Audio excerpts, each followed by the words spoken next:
Okay, கவனிங்க. நாம படிக்க வேண்டிய பாடம் வந்து ஆப்பரேட்டிங் சிஸ்டம். இதுதான் நாம படிக்க வேண்டிய பாடம். ஸோ ஆப்பரேட்டிங் சிஸ்டம் அப்படின்னா என்னன்னா ஓஎஸ்ன்னு சொல்லுவோம். நாம ஷார்ட்டா ஓஎஸ்ன்னு சொல்லுவோம். இந்த பாருங்க படங்கள் இருக்குது. இது வந்து இந்த விண்டோஸ்ல உள்ள ஓஎஸ் படங்கள் தான் இது. இதெல்லாம் வந்து விண்டோஸ்ல உள்ளது. இதான் ஆரம்ப காலத்துல வந்து விண்டோஸ்ல ஆப்பரேட்டிங் சிஸ்டத்துக்கான சிம்போல் இப்படி தான் இருந்துச்சு. ஸோ 98 எக்ஸ்பி டொஸ் சிஸ்டம் சரிதானே,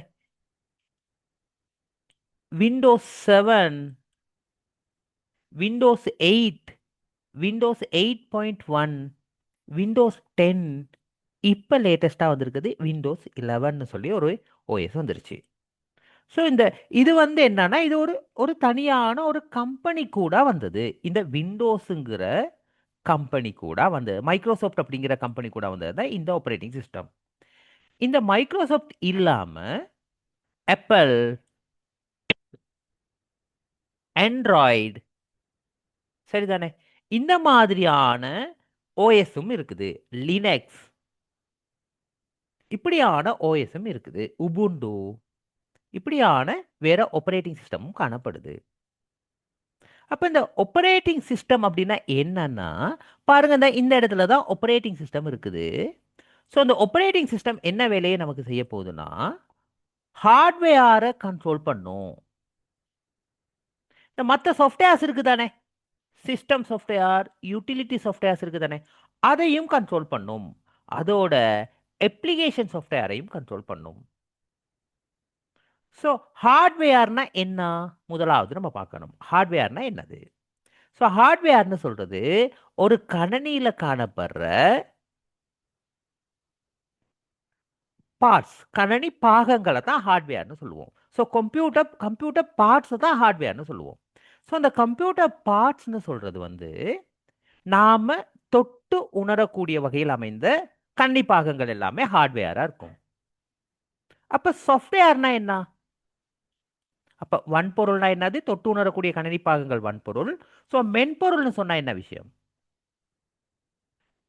மென்பொருள்னு சொல்றது என்னவா இருக்க போகுதுன்னா குறித்த வேலையை செய்து முடிப்பதற்காக பல அறிவுறுத்தல்கள் இருக்கும். அந்த அறிவுறுத்தல்களின் தொகுப்பு தான் மென்பொருள்.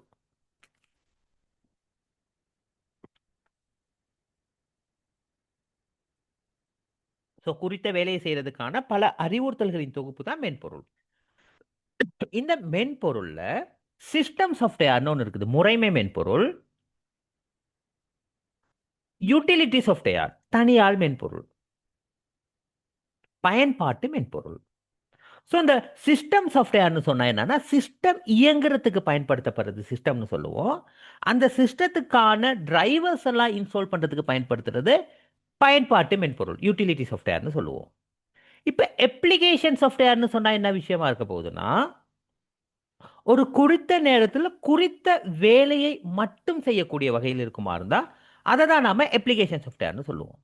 ஸோ குறித்த வேலையை மட்டும்னா நீங்க பாருங்க, இப்போ வந்து என்ன செய்ய போறீங்கன்னா வாட்ஸ்அப்பில் சேட்டிங், கால், ஸ்டேட்டஸ் இந்த அந்த குறித்த வேலைகளை மட்டும் தான் செய்யலாம். இந்த வாட்ஸ்அப்பில் போயிட்டு நம்ம ஃபோட்டோவை எடிட் பண்ண இயலாது, ஒரு லெட்டர் ஒன்றை டைப் பண்ண இயலாது, ஃபொண்ட்டை சேஞ்ச் பண்ணி லெட்டர் ஒன்றை டைப் பண்ணி கலரை சேஞ்ச் பண்ணி அந்த மாதிரி வேலைகள் செய்ய இயலாது. ஸோ ஃபோட்டோவை எடிட் பண்ணணுமா இருந்தால் அந்த கேப்கட்டில் போயிட்டு தான் செய்ய போகிறோம். வீடியோவை எடிட் பண்ணணுமா இருந்தா வாட்ஸ்அப்பில் போயிட்டு வீடியோ எடிட் பண்ண இயலாது. அப்போ பாருங்க, அந்த வீடியோ எடிட் பண்ணுறதுக்கு வேற ஒரு ஆப்ஷன் ஒன்று யூஸ் பண்ண போகிறோம். ஒரு ஆடியோவையும் வீடியோவையும் நம்ம என்ன செய்ய போறோம், கனெக்ட் பண்ண சேர்த்து அதில் டெக்ஸ்டையும் என்டர் பண்ணி அப்படி நமக்கு தேவையான மாதிரி செய்வோமா இருந்தால் டிக்டாக்ல செய்யலாம் அல்லது கேப்கட்டில் செய்யலாம். ஸோ அந்த ஒவ்வொரு சாஃப்ட்வேர்ஸ்லையும் பாருங்க குறித்த ஒரு துறை சார்பான வேலைகளை தான் செய்யலாம். ஸோ அதை தான் நம்ம சொல்ல போறோம் என்னன்னா அப்ளிகேஷன் சாஃப்ட்வேர். ஸோ அப்ளை பண்ண போறது குறித்த ஒரு பகுதிகள் ஒரு சார்பா அப்ளை பண்ண போறோம். அதனால தான் அப்ளிகேஷன் சாஃப்ட்வேர்னு சொல்லுவோம். இப்போ நம்ம விஷயத்துக்கு வருவோம். What is the operating system? So வன்பொருளையும் மென்பொருளையும் முகாமை செய்து, ஸோ ஹார்ட்வேரையும் சாஃப்ட்வேரையும் என்ன செய்யுது, மேனேஜ் பண்ணுது. ஸோ மேனேஜ் பண்ணி யூசருக்கான ஒரு இன்டர்ஃபேஸை தரது தான் ஆப்பரேட்டிங் சிஸ்டம். ஸோ இந்த ஆப்பரேட்டிங் சிஸ்டம் இன்டர்ஃபேஸ் சொன்ன தருதா இருந்தா யூசருக்கு என்னத்தை தரப்போகுது, இன்டர்ஃபேஸ் சொன்ன தரப்போகுதா இருந்தா எப்படியான இன்டர்ஃபேஸை தரும் பாருங்க. இந்த யூசருக்கு ஓஎஸ் தர இன்டர்ஃபேஸ் முதலாவது command line interface, graphical user interface. So command line இன்டர்ஃபேஸ்னா ஆரம்ப காலத்தில் கம்ப்யூட்டர் பயன்படுத்தப்பட்ட சந்தர்ப்பத்தில் இந்த மாதிரியான ஒரு பிளாக் கலர் ஸ்க்ரீன் மட்டும்தான் நமக்கு இருந்துச்சு இருக்கும். அல்ல ஓப்பன் பண்ணணுமா இருந்தா இந்த பாருங்க டேட்டாக்கு இந்த இந்த நாம என்ன செய்ய போறோம், கமாண்டை நம்ம டைப் பண்ண போறோம்.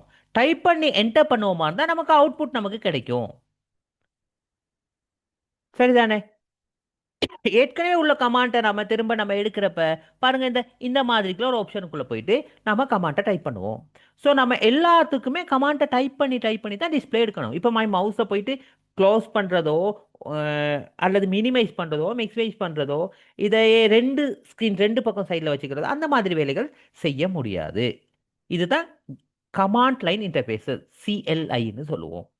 கிராஃபிக் யூசர் இன்டர்ஃபேஸ்னு சொல்லியிருக்கிறது தான் இப்போ நம்ம பயன்படுத்துறது. ஸோ இந்த கிராஃபிக் யூசர் இன்டர்ஃபேஸுங்கிறது என்னது, விண்டோஸ், ஐக்கன், மெனு, பாயிண்டர். பாருங்க இந்த டிஸ்பிளே ஒன்று இருக்குதே இதை விண்டோஸ்னு சொல்கிறோம். இந்த அப்படி இருக்குது. ஸோ இல்லை பாருங்க ஐக்கன்ஸ் இருக்குது, இதை ஐக்கன்ஸ்னு சொல்லுவோம். இந்த ஐக்கனை பாருங்க ரைட் கிளிக் பண்ணுவீங்களாண்டா மெனு நமக்கு கிடைக்குதே, ஸோ அதை நாம மெனுன்னு சொல்லுவோம்.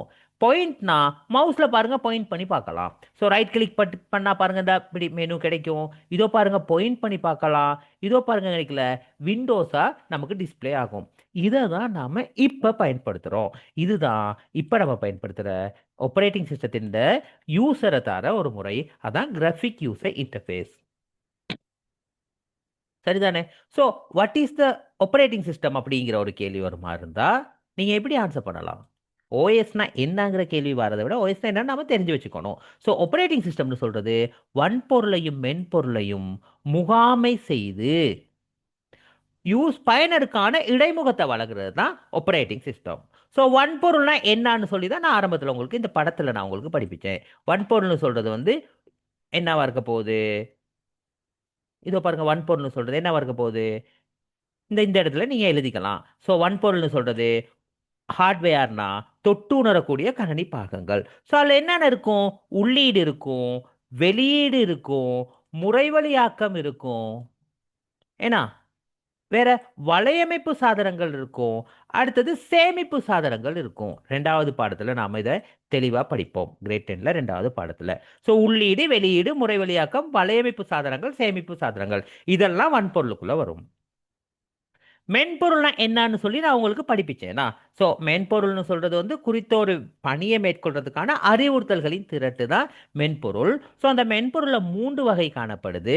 Operating system, utility software, language டிரான்ஸ்லேட்டர்ஸ்னு 3 சொல்லுவோம் நாம. இந்த ஆப்பரேட்டிங் சிஸ்டத்தை தான் நாம இன்னைக்குள்ள படிக்க போறோம். இந்த ஓஎஸ் தான் நாம இந்த பாடத்தில் படிக்க போறோம். ஸோ ஓஎஸ்னா என்னன்னு பார்த்தோம். பயன்பாட்டு இந்த மாத்திக்கணும் நீங்க. பயன்பாட்டு மென்பொருள் அப்படின்னு சொன்னா என்னன்னு சொன்னேன் உங்களுக்கு. அதாவது ஒரு ஒரு ஹார்ட்வேர் பார்ட்ஸ் ஒன்றா கனெக்ட் பண்ணுவோமா இருந்தா, அதாவது ஒரு கீபோர்டு ஒன்று இருக்குது, ஒரு வயர் இல்லாத கீபோர்டு ஒன்று கனெக்ட் பண்ணுவோமா இருந்தா அதுக்கு நம்ம என்ன செய்யணும், ஒரு சின்ன ப்ளூடூத் கனெக்டர் ஒன்று கனெக்ட் பண்ணா தான் அந்த கீபோர்ட் சப்போர்ட் பண்ணும். பிரிண்டர் ஒன்று கனெக்ட் பண்ணுவோமா இருந்தால் பிரிண்டருக்கான என்னது டிரைவர்ஸை இன்ஸ்டால் பண்ணணும். ஸோ அந்த ப்ளூடூத்தை கனெக்ட் பண்ணோன்னா ஒட்டோவா ஃப்ளக் அண்ட் ப்ளே யூஎஸ்பியால். ஸோ அது அப்படி அந்த டிரைவை எடுத்துக்குமா இருந்தால் அதை தான் நம்ம சொல்லுவோம் பயன்பாட்டு மென்பொருள். மொழிபெயர்ப்பிகள்னா நாம் டைப் பண்ணுறது கம்ப்யூட்டருக்கு மாற்றுது, ஒரே லைன் பை லைனாக மாற்றும், எல்லா லைனையும் ஒன்றா மாற்றிடும், ஒவ்வொரு பந்தியாக மாற்றும். இப்படி மாற்றுறது தான் மொழிபெயர்ப்பிகள்னு நாம் சொல்லுவோம். ஸோ இந்த ஆப்பரேட்டிங் சிஸ்டத்தை பாருங்க, இந்த பாருங்க இருக்குது இந்த ஆப்பரேட்டிங் சிஸ்டத்தை ஹார்ட்வேரோடையும் கண்ட்ரோல் பண்ணுது, யூசரையும் கண்ட்ரோல் பண்ணுது. அதாவது ஹார்ட்வேர் யூசர் இது ரெண்டையும் என்ன செய்யுது, ஓஎஸ் தொடர்பு கொண்டு காணப்படுது. ஸோ ரெண்டையுமே மேனேஜ் பண்ணுது. சரிதானே? இதுதான் ஆப்பரேட்டிங் சிஸ்டத்தில் உள்ள மெயினான விஷயம். ஸோ ஓஎஸ்ல இந்த முறை உங்களுக்கு கேள்வி வந்தால் இந்த பகுதிகளுக்குள்ள கேள்வி வரலாம் சம்டைம், அதுலேயும் இந்த இதுலையும் வரலாம். ஸோ இதுக்கு முன்னுக்கு படித்ததில் ஏதாவது டவுட் இருந்தால் கேளுங்க.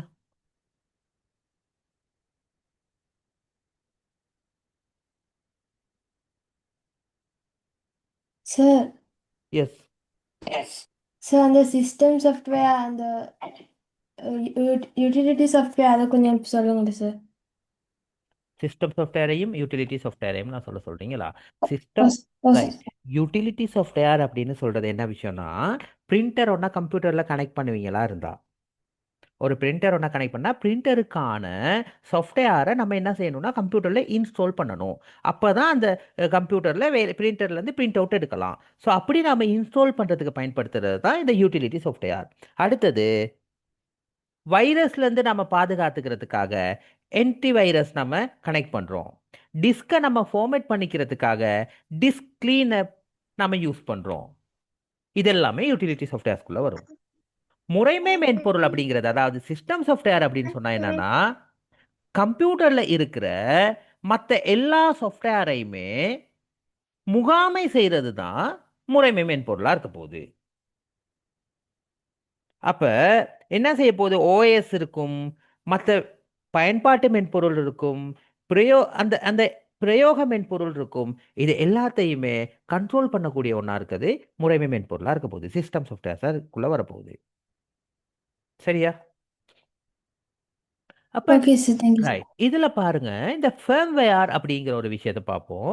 ஃபர்ம்வேர் அப்படிங்கிறது என்னன்னா, ஒரு கம்ப்யூட்டர் ஒன்று ஒன்னாகிற சந்தர்ப்பத்தில், கம்ப்யூட்டர் ஒன்று ஒன்னானோன்னு, கம்ப்யூட்டர் ஒன்னாகல அல்ல நடக்கிற ஒவ்வொரு செயற்பாடுகளை தான் ஃபர்ம்வேர்னு சொல்லுவோம். ஸோ ஒரு கம்ப்யூட்டர் ஒன்னாகுதா இருந்தால் நம்ம முதலாவது என்ன செய்ய போறோம்னா, நாம ஒன் பண்ற பட்டனை கிளிக் பண்ணுவோம். அந்த பட்டனை கிளிக் பண்ணோன்னே பேசிக் இன்புட் அவுட்புட் சிஸ்டம், அதாவது என்ன நடக்க போகுது? பவர் ஒன்னாகி இருக்கும். ஸோ போஸ்ட் அங்கனிக்கில் நடக்கிறப்ப இன்புட் அவுட்புட் அப்படிங்கிற கம்ப்யூட்டரில் இருக்கிற மெயின் பார்ட்ஸுக்கு கரண்ட் போக போகுது. கீபோர்ட், மவுஸ், மானிட்டர், சிபியு, இந்த நாளுக்கு இடையில கரண்ட் சரியா போய் கிடைக்க போகுது. இதான் பயோஸ்னு சொல்லுவோம். ரெண்டாவது போஸ்ட்னா, அந்த பவர் ஒன்னானோன்னு இது எல்லாமே செல்ஃபா டெஸ்ட் பண்ணப்படுது. அடுத்தது சிமாஸ்னு சொல்றது என்னன்னா, கம்ப்ளிமெண்டரி மெட்டல் ஆக்சைடு செமிகண்டக்டர். அதாவது இதுல என்ன நடக்க போகுதுன்னா, இந்த டேட்டா சரியா இல்ல போய் சேருமாங்கிறத வெலிடேட் பண்ண போகுது. ஸோ தரவுகள் கடத்தப்படணுமே. ஸோ அந்த செயற்பாடுகள் நடக்குமா இருந்தா, அடுத்தது அல்ல ஒரு reader, master port reader read ஆகுது. இது ரீட் ஆகல ரெம் சப் அன்னைக்குள்ள தொழிற்பட ஆரம்பிக்குது. ஸோ ரெம் ஓஎஸ் எங்க இருக்குங்கிறத தேடி பார்க்குது. ஸோ ஓஎஸ் எடுத்து ரன் பண்ண வைக்குது. ஆப்ரேட்டிங் சிஸ்டம் ஒன் ஆகுது. இப்போ மெஷினில் நம்ம வேலையை செய்கிறோம், யூசருக்கு இன்டர்ஃபேஸ் கிடைக்குது. இதுதான் இந்த ஆரம்பத்தில் நடக்கிற வேலை.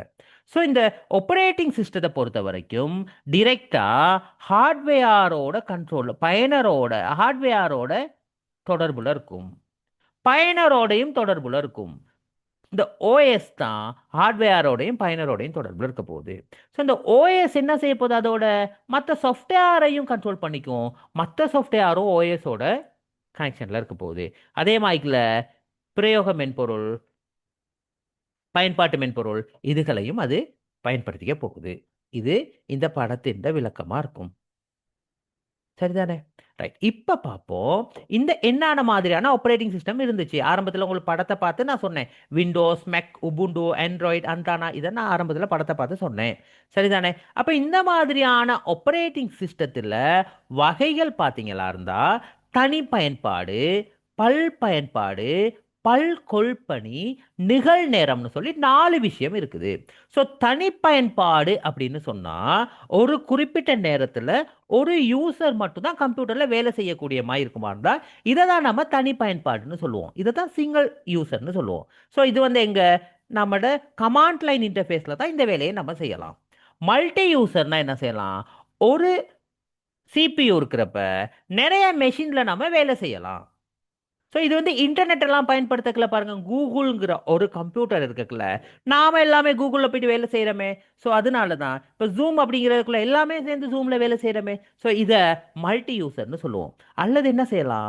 ஒரு நெட்வொர்க் பாருங்க, ஒரு சர்வர் மெஷின் இருக்க போது, அந்த சர்வர் மெஷின் இருக்கப்ப மற்ற கிளைண்ட், மற்ற மெஷின்ஸ் எல்லாமே சர்வர் மெஷினோட சேர்ந்து வேலை செய்யக்கூடிய மாதிரி இருக்கும். ஸோ அதுலேருந்து நம்ம டேட்டாவை எடுத்து வேலை செய்யலாம். இதுதான் மல்டி யூசர். மல்டி டாஸ்கிங்னா பாருங்க, ஒரே நேரத்தில் ரெண்டு வேலையை செய்யலாம். இந்த பாருங்க, இந்த ஒரே நேரத்தில் ரெண்டு வேலையை செய்யலாம். இந்த ரெண்டு வேலையை செய்கிறோமே, அப்போ வேர்டில் எக்ஸலில் அப்படி ரெண்டுலையும் செய்கிறது மல்டி டாஸ்கிங். ரியல் டைம் அப்படின்னு சொல்கிறது என்னன்னா, குறித்த ஒரு நேரத்தில் நமக்கான எல்லா செயற்பாடுகளும் நடந்து முடியுமா தான் ரியல் டைம். ஏடிஎம் மிஷின் எடுத்துக்கிட்டா என்ன, நம்ம என்ன செய்ய போகிறோம், கார்டை போட போகிறோம், நம்மளோட பின் நம்பரை கொடுக்க போகிறோம், எவ்வளோ பேலன்ஸ் இருக்குது பார்க்க போகிறோம், நமக்கு காசு தேவையாக இருந்தால் காசை நம்ம ட்ரான்ஸ்ஃபர் பண்ணி எடுத்துக்க போகிறோம். ஸோ அந்த வேலை அப்போவே முடியும், ரியல் டைமில் முடியும். இதைத்தான் நம்ம சொல்லுவோம் இந்த ஓஎஸ்ன்ற வகை, பணி செயல்முறைமையினுடைய வகைகள் அப்படின்னு சொல்லுவோம். சரிதானே. இந்த மாதிரியான பணி செயல்முறைமைகள் வந்து வன்பொருள், வன்பொருள் இல்லை வன்பொருள்னு சொல்லுவோம், வன்பொருள்களை முகாமை செய்து இந்த யூசர் இடைமுகத்தையும் முகாமை செய்து, இந்த நாவை அழிக்கணும் சரியா, யூசர் இடைமுகத்தையும் வழங்குது. ஸோ யூசர் இடைமுகத்தை நான் உங்களுக்கு படிப்பிச்சேன், ரெண்டு விஷயம் இருக்குன்னு சொல்லி.